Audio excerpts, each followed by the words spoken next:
Morning, Joe and the Pro. It's the Prez. It's Wednesday, and we've got Drew Martin from sportsmemo.com with us. Drew, you're in a hotel room. Why? Where? What's going on? Prez, thanks for having me on, man. It's been a couple weeks, and I'm down here in Costa Rica, seeing the sights, the sounds, trying to get as much information about the business as possible. So, yeah, I'm here in a town called Santa Ana, Costa Rica, and enjoying myself. How are you doing, Prez? Well, we're having a little bit of an opposite situation. You're in beautiful weather in a gorgeous country, and it's ice snow outside, minus 7 degrees Celsius. You can barely drive. It just bloody well sucks. And I lost my 5-unit play last night in hockey on the Winnipeg Jets. The game went to overtime. But I did watch America's Got Talent with my kids. I'm caught up to date. Love that show. I know it's a bit embarrassing. I know we're supposed to be alpha males here, but I like that show. It's for the kids, man. It's also for me. I actually like that show. Well, then roll with it. You don't need to explain that to me or the watchers if you're liking it. I want you to see something. I can do the Terry Crews. See it? Did you see it? You're looking. It's like you're trying hard to see it. It was bad, right? It was bad. I don't know what the Terry Crews is, but when you do the pecs. See the pecs. See the pec. Okay, let's get on with it, dude. Enjoy Costa Rica, brother. College basketball today. We had Koken on yesterday. We talked some college hoops. Drew Martin today from sportsmemo.com. We're going to talk some college hoops. Before we get into that, and we'll take 3 games apart today, Drew. Any promos for our listeners? Yeah, over at Sports Memo, college basketball has been a great sport for me the last 2 years. After the last 2 games, right back at 500. And over the last 2 years, Prez, right about this time, I've kind of hit my streak as far as a winning streak. So I'm really excited about that. And for the rest of the college basketball season, you can get it for half off using CBB half one at checkout. That's CBB half one for half off the rest of the college basketball season. Brilliant. Head over to sportsmemo.com and use that promo code. Drew, let's talk some college hoops. I'm having a winning season in college hoops, NBA and NHL. So I know my stuff. Not as well as I know hockey, but I know my stuff. Maryland, my friend, they're on the road tonight. They're playing in Nebraska. Look, Maryland is 17-6 on the year. Nebraska 13-9. Nebraska has lost 3 games at home this year. Close game already between the two of them. 74-72 for Maryland. And strangely, we have a -2 on the board for the home Nebraska team with the over and under at 135. Look, Maryland is coming into Nebraska on losing 3 of their last 4, but Nebraska is hosting them, losing their last 5 games. And what's interesting to me here, Drew, is if you look at this Nebraska team, I mean, they put up 64, 51, 60, 69, 64. They're really struggling to get out of the 60s of late. And Maryland is really no different. 61, 70, 67, 55 against Michigan State. The over and under here is 134. These are slow-moving teams. My lean in this game is on under the total of 134. And I lean on Nebraska. I think they're going to, they've got to turn their damn season around. But I like the under the best. What do you think? Prez, I wouldn't talk you off the under. 134, we're starting to get into the mid to low 130s, which always gets a little bit tricky. And you bring up the fact that both teams don't really push pace. Maryland doesn't, kind of on purpose. Nebraska, a little bit more out of necessity, in my opinion. A couple stats here. Maryland won the last meeting, last second basket, actually. It was a close game, wire to wire. But, Nebraska, since they've lost their best big man, they've been awful. You just touched on it, some of their scoring outputs, Prez, and what they've lost 5 in a row.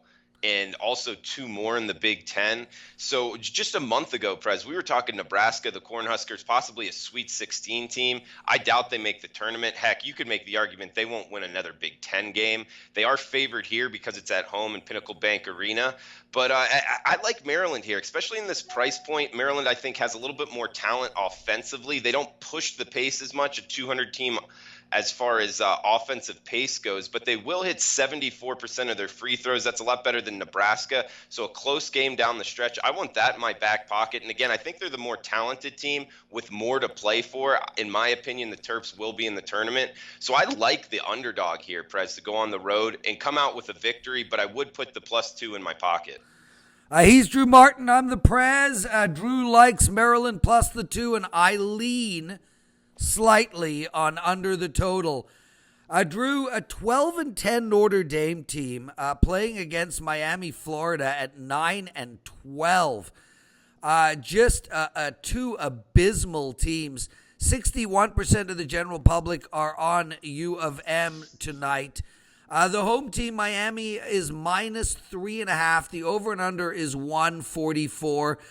You know, Notre Dame looked good against Boston College on the road. They had a 5-game losing streak, and then they went into BC and won 79-73. Miami, Florida on a 5-game losing streak themselves. And my God, Drew, they put up only 46 points against UVA. And you go back a few more games, 53 points against Syracuse. You know, Notre Dame, yeah, they lit it up against Boston College with a 79, but before that it was 61, 55, 61. We've got, 144 is not a massive total in college basketball, but it is on the higher side. I don't know where the points are going to come in this basketball game. I'm again going to lean on under the total of 144.5. What do you like in this game? Again, I'm going more towards the side here, Prez. And again, I wouldn't talk you off the under. I would lean under if you made me bet the total. But I just can't bet. I think there's more value anyway in betting against the Miami Hurricanes. This is a team, you just brought it up. They've lost 8 of 9 ACC games. Yeah. They also lost to 2 Ivy League teams earlier in the season, I believe. And they're also really bad against the spread. I mean, they're 3-7 in their last 10 ATS as well. So not only are they losing, but they're not covering. And I mean, there's many games here that they're just getting blown out in.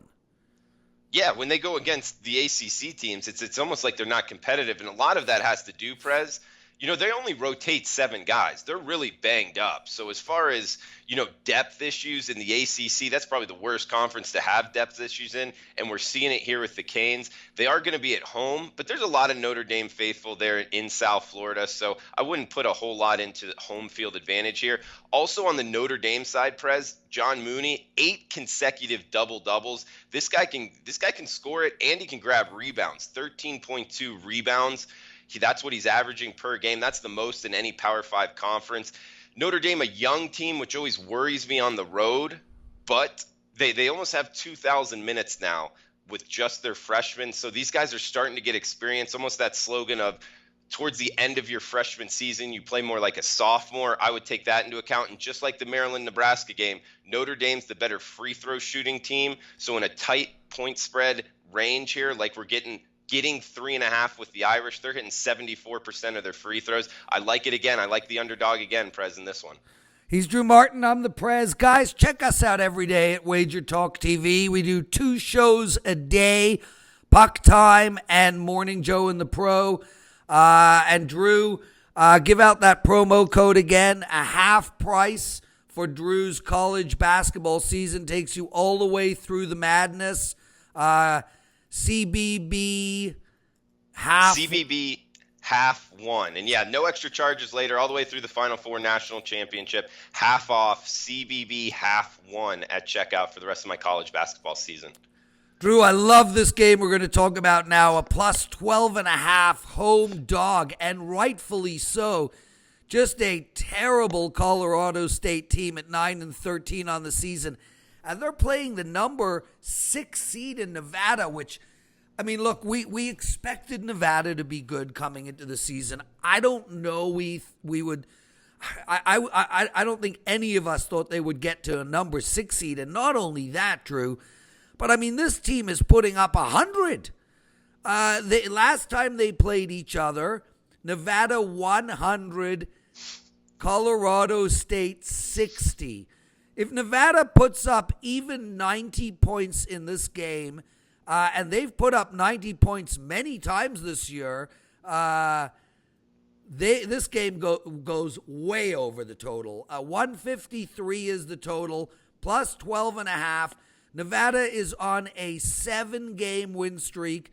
They're 21-1. And their last 3 games have gone over the total, and they're covering these big numbers. You take Colorado State, Drew. Look, this team is awful. We've spoke about it. But they are scoring. I mean, they put up 85 against Air Force. They put up 74 against Fresno. They've even put up a 91 6 games ago against Monroe. I gotta play over the total here, and I'm guessing you're gonna go with the dog again. No chance. You would be wrong. I said Prez. no chance. I said no chance. Yeah. Okay. Then you would be right. And I mean, you bring up Colorado State scoring. They're not really scoring against the better defensive efficiency teams, which Nevada is, a top 20 defensive efficiency but Drew, team. I mean, look, with that said, and I get what you're saying. You know, they put up 85 against Air Force. Sure, it's Air Force, but you go down their last 10 games, 68, 74, 60, 72, 91, 87, 67, 76, 68. We can count on Nevada putting up in the 60s tonight. Colorado State putting up in the 60s. And for us to think Nevada can't lay 90 down on this team would be wrong. Yeah, again, this is a total. If I had to bet it, I would be with you on the over. But they only scored 60 last time against Nevada. And that Nevada, efficiency-wise on defense, they can shut you down. And I'm always in the camp of betting on defense. Like it sounded like you were in the first 2 games. I always like teams to be able to kind of slow it down and play defense rather than bet on the lesser talented team to put the ball in the basket. Nevada, a very good efficiency team on defense, also get up and down the court a lot. This is a team I wouldn't look to bet against. You brought up the fact they won 100-60 last time out. Putting up 100, I agree with you. I think they can put up 90 again. This time is on the road. But elevation in Colorado State coming from Reno, I don't think it's that big of a deal. So I would look more towards laying this number. I think it's actually a cheap price now, coming down, a 1.5 from the opener. So just getting it at 12.5 right now. I would be on the Wolfpack, Prez. He's Drew Martin. I'm the Prez. Drew, real quick, one NBA game from me. I'm going to go real bold here, dude. Chicago Bulls are hosting the Pelicans. Now, first, for the record, before we get into the game, there is no worse name in all of sport than being a Pelican. No, I disagree, Prez. What?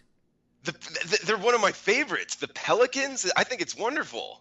A pink animal that doesn't do anything? Nobody's ever even seen that's like so girly? I mean, I get it. Look, if you're playing in the WNBA and you want to be the Pelicans, I get that. That would be like, the Seattle Flowers or the, playing against the Iowa Pelicans. These are men. Males. I just like being they have different. Penises. You notice how it's like this? Because there's penises. Like long and big. Yeah, long and thick. Come on, Drew. But the Anaheim Ducks, the New Orleans Pelicans, I mean, who came up with this stupid name? I just like it to be different rather than, say the Tigers or Bulldogs. That gets old for me. I like the Pelicans. Fine, go with the Rhinos. That would be good too. Go with the Hippos. That the New Orleans Hippopotamuses. I'm on board. I even can live with the platypuses. Well, you do have the word pusses, so it's not that bad. But that is pretty cool. The Pelicans? Look, I'm not one to talk Toronto, the Raptors. I don't even understand that. But, whatever. I like the Bulls tonight. This team is a disaster, Drew. The Bulls stink. They are 5-20 at home. But look, New Orleans, man, they got this cloud over them with Anthony Davis. He's not playing tonight. I think this team just wants this damn trade deadline over and done with. It's got to affect everybody on New Orleans, what's going on with Anthony Davis. And the biggest problem really isn't even Anthony Davis specifically. It's that if you're a player on the Pelicans, there's no end in sight. There's no light at the end of this tunnel. This team is going to be a disaster for the rest of the season, for next year, for the year after. They're likely going to end up in Vegas. If it's not Memphis, it's them. I just think this team is on the road before the trade deadline, and I think the Bulls are going to get their 6th win tonight. It's -1.5. That's my NBA lean. Drew, I'm still reeling over the fact that you like the Pelicans. I just like the uniqueness of the name. So Prez. you like Nebraska Cornhuskers and yes, the Golden Gophers. Yes. Now you're starting to get my tune there, Prez. Did you agree with me on this? Hey, the uniqueness of names? The Toronto Maple Leafs is as original as it gets. There's no other Leaf. And I love it. They should stick with that forever. It's a great name. Toronto Maple Leafs. Same with the Blue Jays. I don't know many other Blue Jays. Well, there's another Blue Jay in college basketball. Yeah, Creighton. Genius. You're right. Yeah. And not only that, but listen, Drew, dude. The Leafs should stick with that name. The Leafs are top 20 iconic franchise in sport. Of course they're going to stick with that name. I don't see that name being changed. So thanks for that, brother. And we should have a show on completely stupid names because in college basketball, there's a ton. Do you watch hockey? Do you follow hockey? You know, Prince, hockey's one of those sports I love to go to, have a beer, and enjoy it. But I'm not going to sit here and say I try to beat the NHL betting markets. I'll like to put a bet down, follow what you or McGinnis or Alex B. Smith has to say. But I love the sport, but no, I'm not like an expert bettor in it by any means. Yeah, look, nor was I last night or the night before. I lost the last 2 games in overtime. But overtime. So you got OT'd. Yeah, but I'll tell you, man, overtime hockey is so fun to watch. 3-on-3 on that ice rink with the speed of that game. Just amazing. I mean, I'm so attached to hockey. I played last night. I played goalie because our goalie didn't show up. And I'll tell you something. For us old guys, you wouldn't know this being in your 30s, but for us old guys, what your feet or your legs are like this with the pads, and then you got to like go down into butterfly. Dude, my hip flexors, I can barely move today. And my save percentage was about 30%. So that means I let in about 7 out of 10 shots. I didn't know where the net was. You know, you're standing in the net, and then you like come out to try to challenge the shooter, and you don't know where the net is behind you. So you're leaving it wide open. Oh, yeah, dude. One of the goals was a joke, dude. A joke. Like, I'm, like, standing over to the side, like, ready to save the puck. The net's, like, over there. The guy literally just flicked the puck into the wide open net because I thought I was standing in the right place. Anyway. Hey, Prez, I got a question for you on the setup of the sports and betting on them. Do you think the hockey goalie is the most important position to the team winning in all of sports? More than a starting pitcher, more than a point guard or a quarterback, it's the goalie? The starting pitcher is interesting, though, Drew. Definitely more than a quarterback. I mean, no matter what. Look, who was the quarterback for the New England Patriots that put up 13 points? Was it Trent Dilfer? Yeah. It could have been. You're right. Exactly. So, you know, I mean, we've seen teams with great quarterbacks win games that had nothing to do with their great quarterback. You cannot win a hockey game with a bad goalie. It's not possible. The starting pitcher is a very interesting thing, but I'll tell you this. The starting pitcher will go only one way. In other words, you can throw Kershaw out, and if he's lights out, they win. Flat out win. It doesn't matter. Put up one run, they win the game. But if he stinks and is pulled, we're letting 5 runs in the first inning, the Dodgers could still come back and win that game. Whereas if a goalie lets 5 goals in the first period, it is done. Over, finished, done.